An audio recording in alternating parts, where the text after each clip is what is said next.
네, 안녕하세요. 김종욱입니다. 자, 오늘 시간에는 지난번에 그 마이크로소프트 빌드 컨퍼런스 데이 1 키노트를 정리를 해드렸는데, 이번에는 데이 2 키노트를 정리를 해드리려고 합니다. 자, 작년하고는 포맷이 많이 달라졌어요. 작년에는 보통 첫째 날에는 클라이언트 쪽 기술들, IoT 이런 얘기들을 하다가, 둘째 날에는 클라우드 AI, 이런 얘기들을 많이 하는 걸로 이렇게 대충 포맷이 정해져 있었는데, 자, 올해는 첫째 날은 비전 키노트라고 되어 있고요. 그 다음에 둘째 날은 테크니컬 키노트라고 앞에 부제가 붙어 있는 점이 좀 많이 다릅니다. 그래서 그런지 첫째 날에는 철학과 같은 얘기를 많이 했고요. 둘째 날에는 다양한 기술적인 이야기들을 많이 하는 걸 볼 수가 있습니다. 자, 먼저 이 둘째 날 얘기들을 할 때 이제 또 클라이언트 쪽 기술을 할 때 빼놓을 수 없는 분이죠. 조벨 피올에 이분이 나와서 전체적인 또 철학 같은 걸 간단하게 언급을 하고 넘어가고 있습니다. 여기서 세 번째 멀티 센스, 멀티 디바이스 익스페리언스, 이 부분이 지금 주목하고 있는 부분인데요. 자, 이걸 하기 위해서 예전에 마이크로소프트의 모든 그 전략은 윈도우즈를 기반으로 가고 있었습니다. 근데 지금 나와 있는 이 뒤에 나오는 내용들을 보면 윈도우즈뿐만 아니라 안드로이드, iOS, 리눅스를 아우르는, 그래서 정말로 모바일은 사람이고 모든 기계들을 사람들이 다 이용할 수 있는 그런 것들을 제공해 주는 걸로 철학이 완전히 바뀌었다는 걸 알 수가 있습니다. 자, 얘기하면서 또 뒤에서 다시 한번 언급될 텐데, 마이크로소프트 365에 대한 얘기를 하고 있는데요. 이 마이크로소프트 365에는 윈도우즈, 그 다음에 우리가 왜 웹 버전의 오피스라고 알고 있는 그 오피스 365, 클라우드 버전의 오피스라고 할 수 있는 오피스 365, 그리고 마이크로소프트 그래프 API 등을 모아서 마이크로소프트 365라고 하는데, 그건 뒤에 가서 다시 한번 얘기를 할 예정입니다.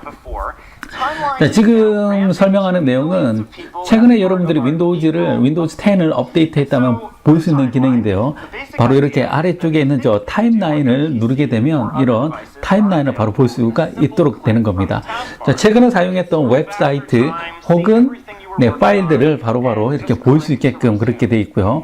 사람들이 보통 했던 작업들을 다시 열어서 하는 작업들이 굉장히 많다는 거죠. 그래서 이 타임라인 안에서 내가 필요한 것들을 바로바로 열어서 볼 수가 있다라고 얘기를 하고 있습니다. 자, 그런데 이 타임라인 자체도 다른 폰들하고 같이 공유를 해서 갈 수가 있다는 겁니다. 자, 여기 보면 타임라인 on phone이라고 하는 기능이 제공이 되고 있고요. 다음에 여기에 보면 안드로이드 버전에서는 마이크로소프트 런처라고 하는 앱을 구글 플레이 스토어에서 다운받을 수가 있는데요. 이걸 이용하면 우리가 PC에서 사용했던 그 타임라인이 그대로 폰에서도 공유가 돼서 나옵니다. 그리고 여러분들이 작업했던 웹사이트는 그대로 접속이 될 거고요. 사용했던 파일들이 만약 그 원드라이브에 있다면 폰에서도 열어서 볼 수도 있고 PC에서도 열어서 볼 수가 있다는 거죠. 그래서 이 타임라인이 이제는 멀티 디바이스를 관통하는 그런 하나의 키워드가 되고 있습니다. 여기 보시면 이제 마이크로소프트 런처 포 엔터프라이즈라고 하는 기능이 제공이 되고 있는데요. 이 엔터프라이즈 같은 경우에는 기업 사용자들이 사용할 수 있는 커스터마이징된 그런 버전의 런처라고 보시면 될 것 같습니다. 자, 여기 보시면 이게 안드로이드 폰이고요. 안드로이드 폰을 지금 오른쪽으로 스와이프를 했더니 여기에서 일정이라든지 그 안에서 사용할 수 있는 앱 목록이라든지 이런 것들을 바로바로 볼 수 있게끔 그렇게 되어 있습니다. 여기 보시면 콘터스 앱스라고 되어 있는데요. 콘터스는 주로 마이크로소프트가 이런 세미나 같은 데 사용할 때 그냥 데모로 사용하는 가상의 회사라고 보시면 됩니다. 자, 그 다음에 원 타임라인이 이제는 모든 디바이스에서 다 사용이 되고요. 안드로이드, 윈도우즈, iOS에서 다 사용이 가능하다라고 얘기를 하고 있습니다. 굉장히 재밌는 변화 중에 하나죠. 이게 가능한 이유는 기본적으로 모든 작업 환경이 클라우드로 넘어갔기 때문에 가능한 겁니다. 서로서로의 작업에 링크만 주고받고 실제 작업은 클라우드에서 일어나고 저장되고, 그리고 오피스 환경 자체가 이제는 멀티 디바이스 그리고 멀티 플랫폼을 지원하기 시작하면서 이런 것들이 가능하게 되었죠. 자, 그 다음에 또 새로 발표된 내용이 A New Way to Bring Your Phone and PC Together 라는 이름으로 좀 길긴 하지만 지금 설명이 되고 있는데요.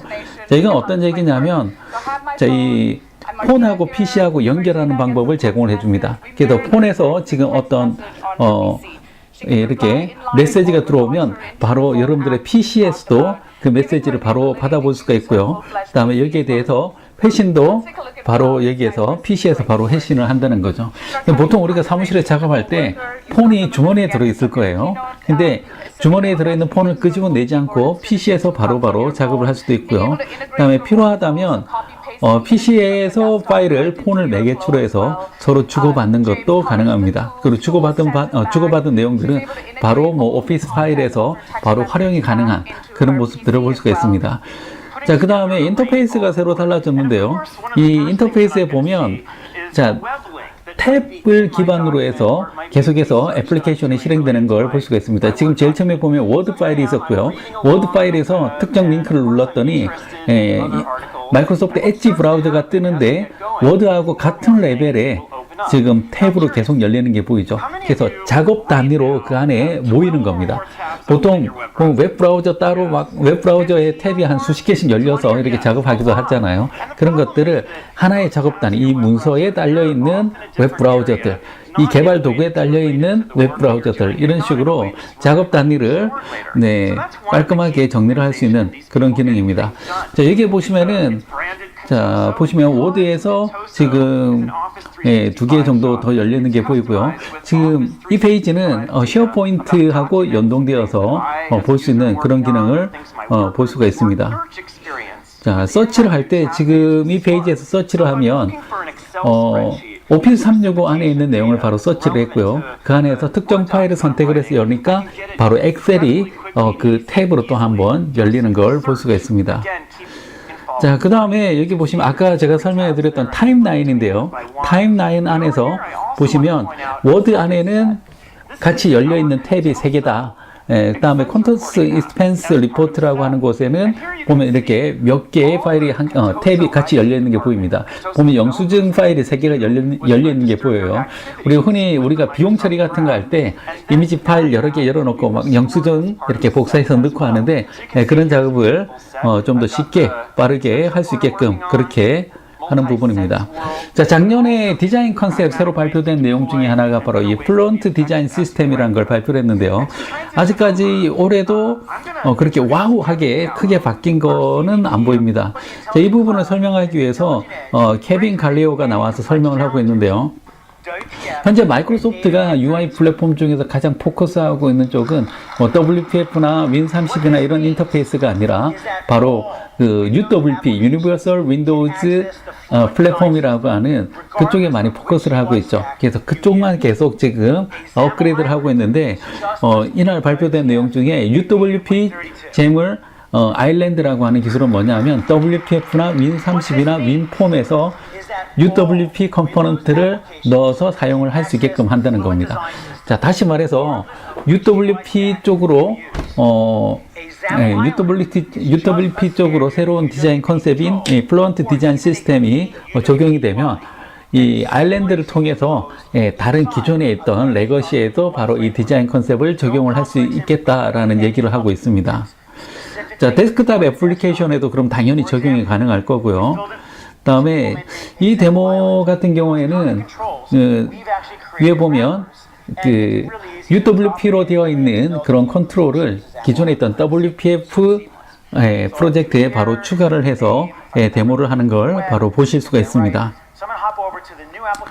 자, 다시 타임라인 얘기가 나오는데요. 이렇게 UWP 아일랜드로 작업한 내용들은 이렇게 필요하다면 아래쪽에 타임라인에 해당되는 내용들을 따로 띄워주는 게 가능하다라는 얘기를 하고 있습니다. 자, 그 다음에 그 WinML이라고 하죠. 윈도우즈 클라이언트 단에서 학습된 모델을 가지고 사용할 수 있는 머신러닝 기술인데 그런 것들도 함께 사용을 할 수 있다라는 걸 설명을 하고 있습니다. 자, 윈도우즈에서 사용할 수 있는 UI 라이브러리가 오픈되었다라는 얘기를 하고 있고요.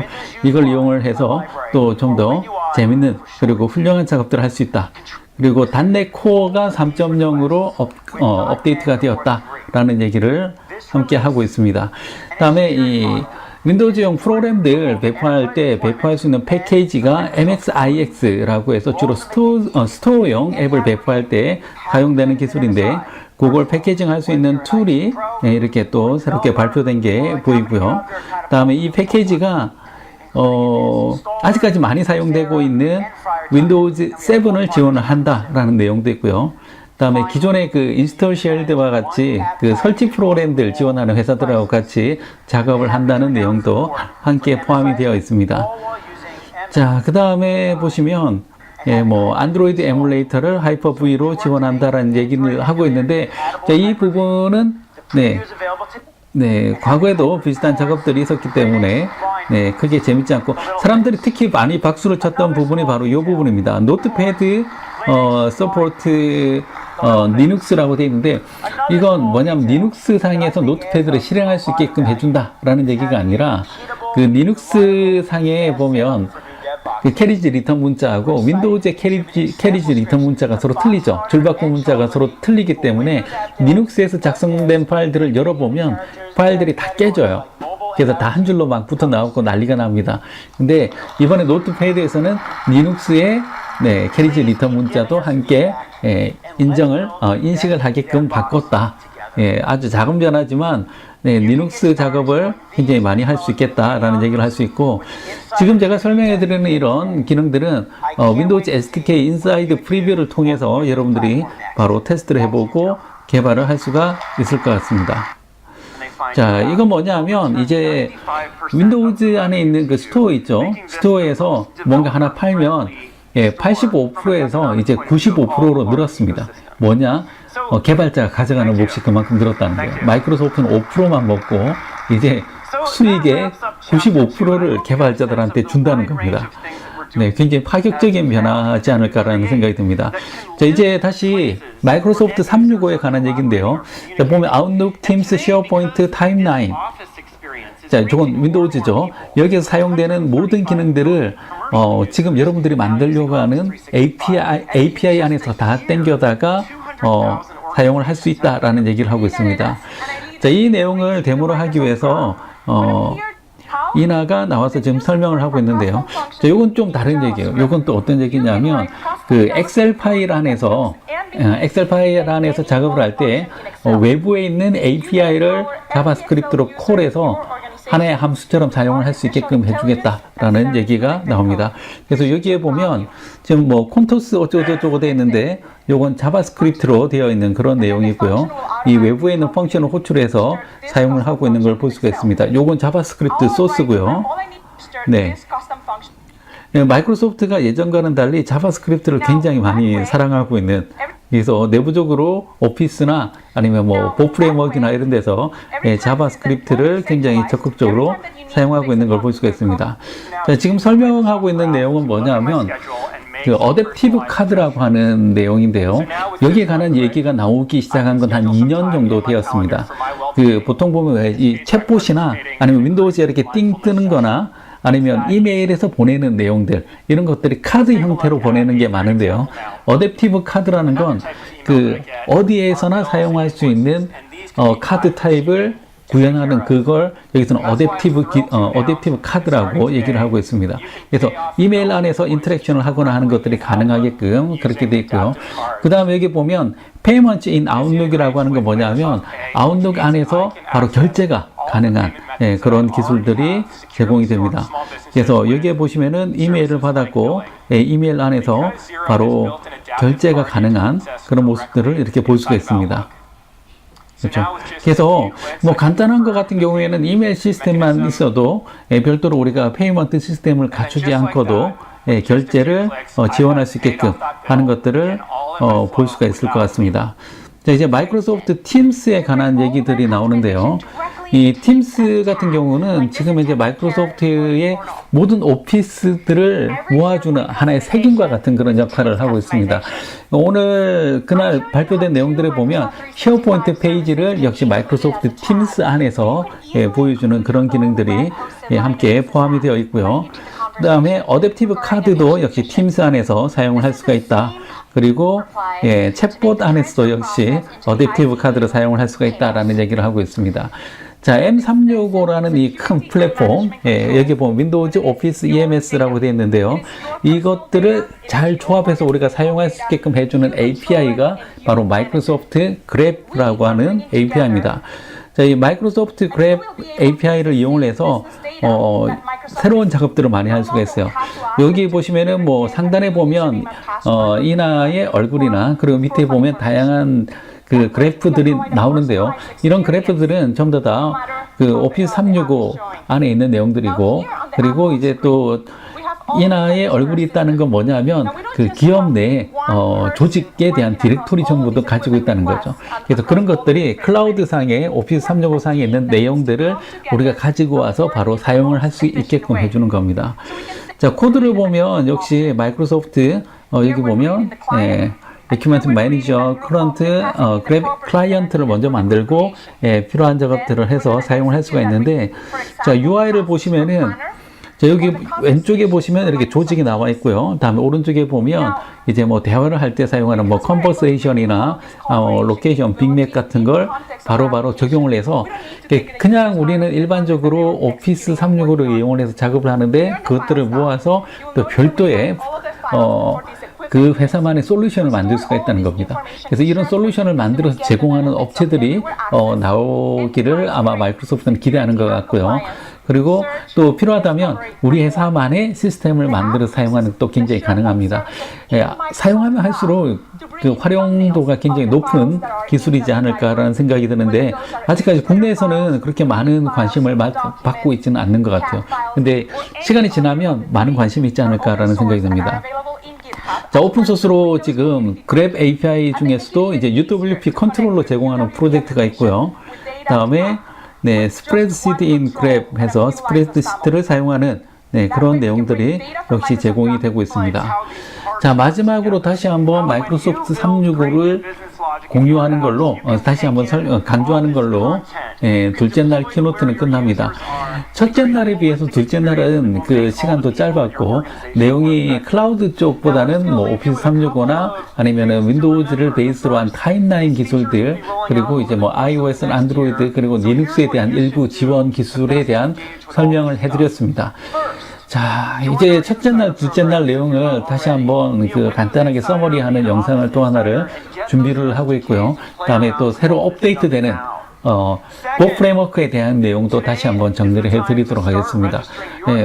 한번 이렇게 컨퍼런스 할 때마다 공부할 게 너무 많아져서 참 좋습니다. 정말 좋아요. 그러면 또 다른 영상에서 찾아뵙도록 하겠습니다. 감사합니다.